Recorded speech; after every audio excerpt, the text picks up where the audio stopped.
Hi guys, Michael here. Just thought I'd show you how to make some yogurt at home. It's super easy and is a great way to keep milk that's about to go off.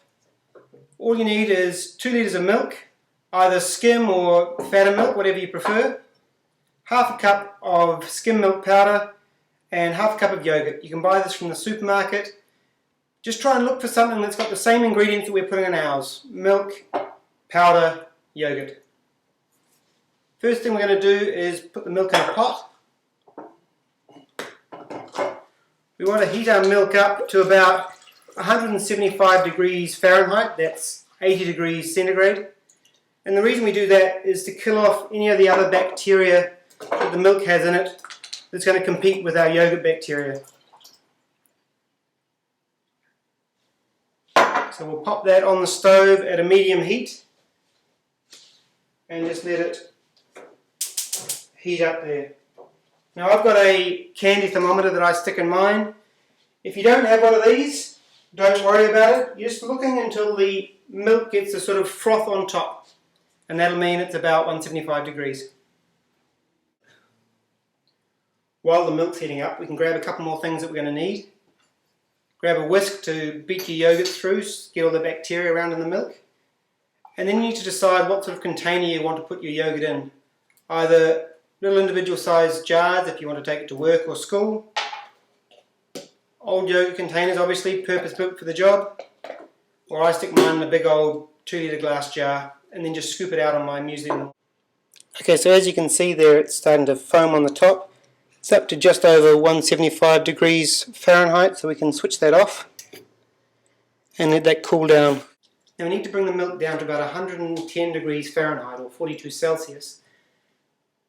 The reason for that is that if it's too hot, it's going to kill off the bacteria in the yogurt that we're going to put in the milk in a second.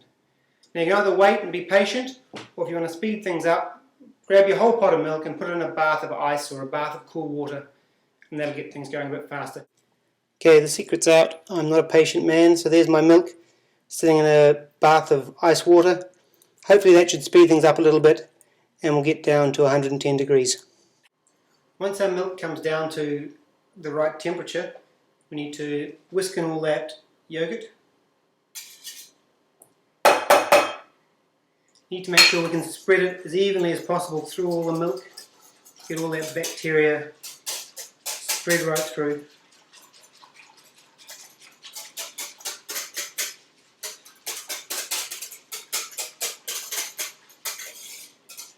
Now if you like a smooth, thin yogurt for making smoothies, that sort of thing, you can leave it here.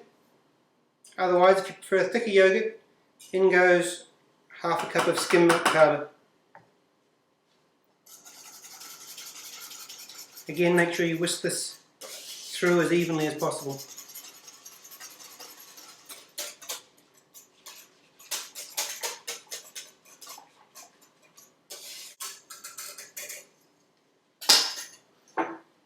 Okay, so then we take our containers. I have a feeling this is going to be messy. And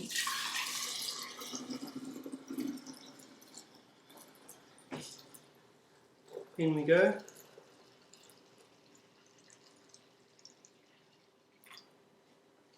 Now I've got a little bit more than my jar can handle.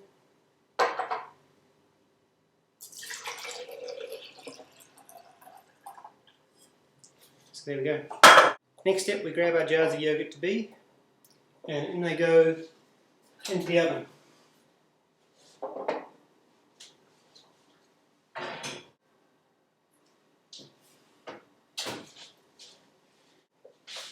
All we have to do is leave the oven light on. That gives us enough heat, probably gives us around 38 to 40 degrees centigrade in there, and that's enough just to keep that bacteria growing. Now I leave mine overnight. It's about 10 to 12 hours. You can leave it longer than that if you want it to thicken up a little bit more. And then in the morning I'm going to take that out of there and put it in the fridge, and we've got our yogurt. Okay, so it's the next morning.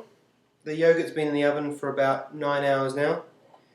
And you can see it's got a nice thick firm yogurt. A little bit of separation of the whey and the curds. You're going to get that pop in the fridge, and you're ready to go.